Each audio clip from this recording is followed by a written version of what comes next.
yun na nga guys, dahil bakit nga ba naging 25 years? Kasi etong ano na to is based on my true to life story. So 25 years kasi 25 years na hindi nagkikita si nanay at yung ate ko, yung older sister ko in person. So hindi pa siya nakaka-uwi ng Aklan since I was 5 years old. So 25 years ko siyang pinagplanuhan. Pinagplano.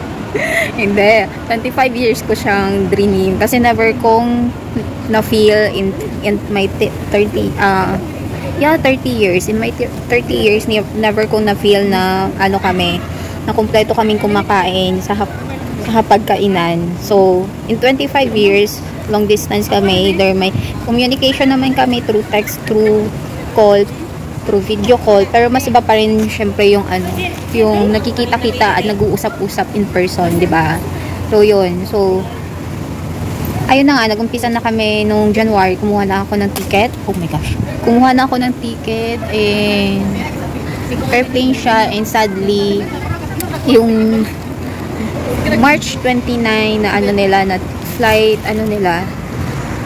flight nila is na-cancel kasi nga hindi namin alam kung bakit na-cancel yung buong araw na flight. So, nagpa-rebook kami kasi March 30 is birthday ng nanay namin. So, 70 na siya noon, and doon namin gaganapin dapat sa mismong araw na yun. Kasi that araw, March 30, birthday ng nanay ko is death anniversary ng tatay ko. So 30 years na ding namatay yung tatay ko on that day. So medyo medyo memorable, medyo sad siya, kaya hindi talaga nagsa-celebrate yung nanay ko ng birthday niya kasi mare-remember niya yung kamatayan ng tatay ko. So yun.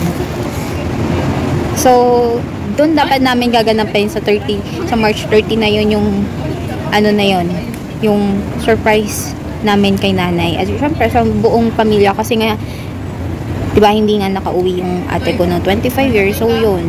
So sobrang memorable yun. Silver na yun eh. So yun. So good luck sa amin. So excited na kami. Tapos biglang nag-announce si airlines na na-cancel yung 29 nila. So, ayun, nag-ano na naman kami, kinausap na naman namin yung nanay namin. Since surprise, muntikan kami na booking kasi nga excited nga kami eh. So, yun. So, dahil sa sobrang excitement namin, muntikan kaming madulas. Muntikan namin nasabi. Hindi na sana surprise yun. So, yun. So, ito na nga guys, ito yung ticket. So, pinunan ko na siya ng ticket ng aeroplano kasi nga dream come true talaga nila makasakay ng aeroplano. So, their wish is my command. So, mabait tayo. So, pina-experience na natin yung nila, gusto nila, yung makasakay sa aeroplano. At syempre, hindi matatapos ang ating surprise pag hindi natin pinaganda yung ating ate. So, ayan na nga, that day, waiting na sila ng departure nila papunta ng Kalibo. So, yan.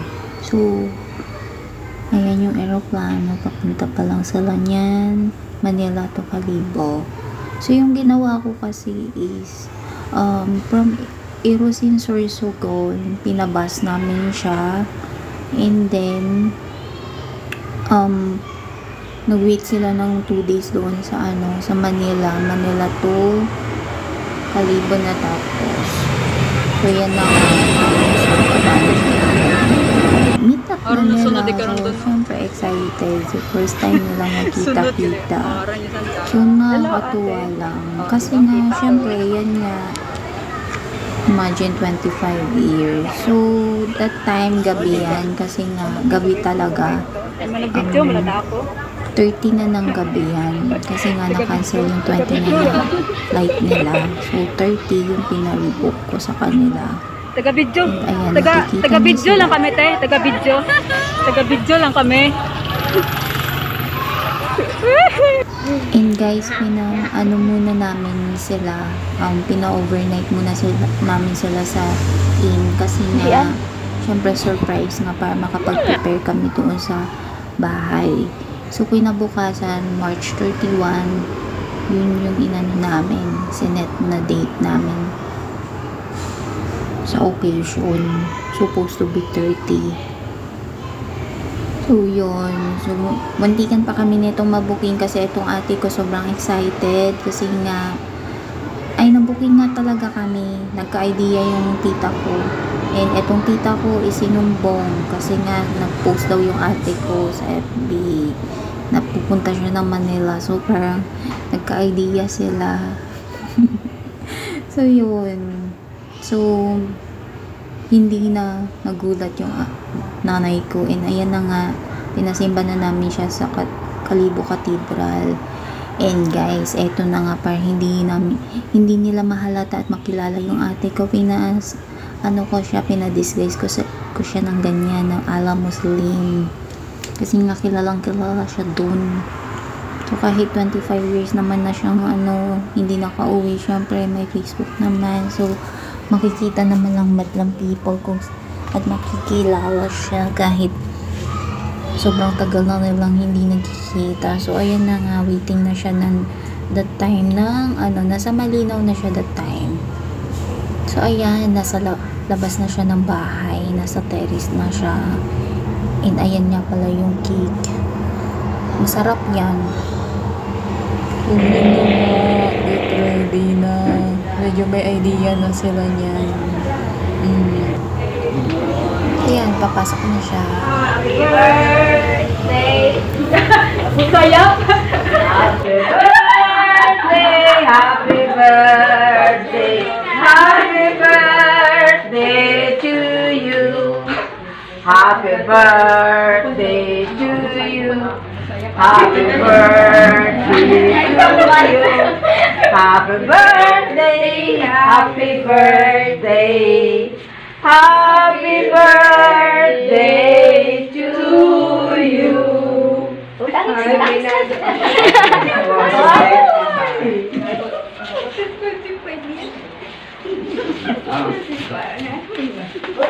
Bless ka Lola! Bless ka Lola! Bless ka Lola! O Lola, yun na po!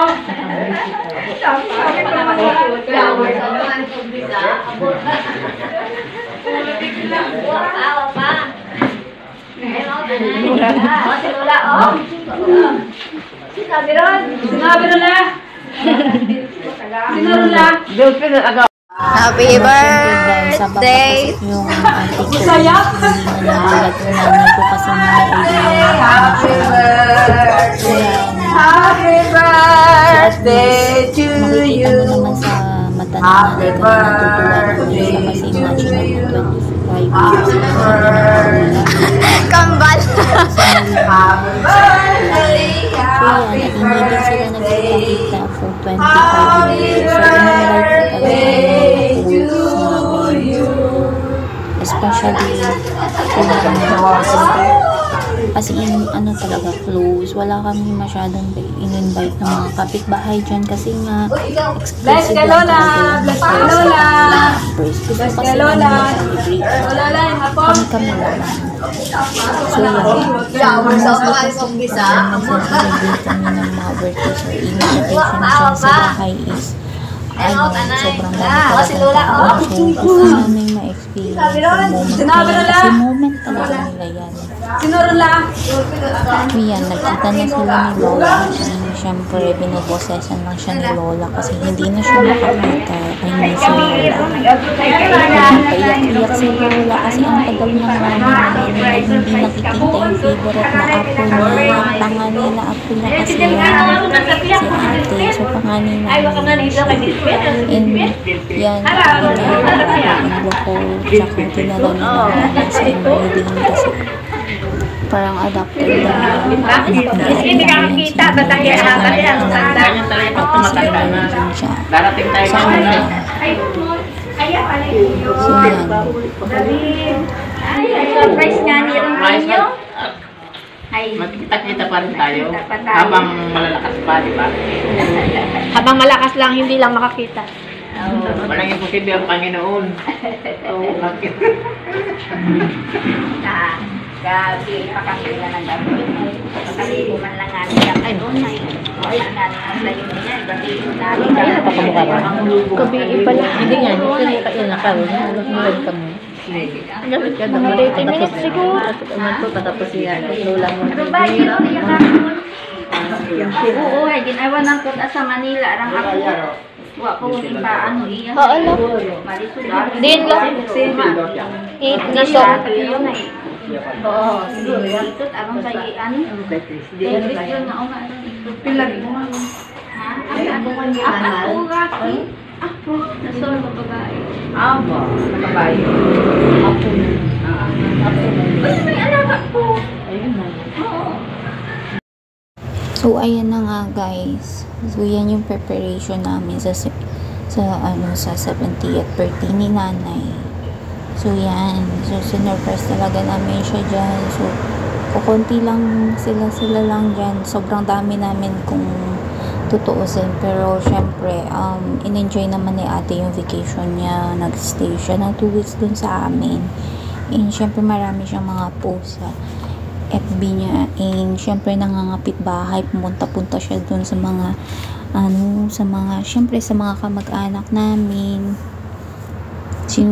Pinasulit ko naman talaga. And, syempre, pinaalagaan ko din yung nanay namin. Kasi, yan na yung chance niya muna for a while. So, yan. Late na post na to. Kasi, medyo daming ganap sa buhay. So, yan. So, glad naman, happy naman ako kasi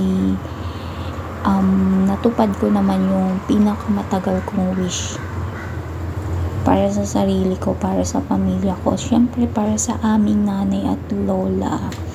So, yan. So, thank you kasi ayan na po, pabalik na sila and hinatid sila ng uncle ko. So, yan yung first meet up nila ulit.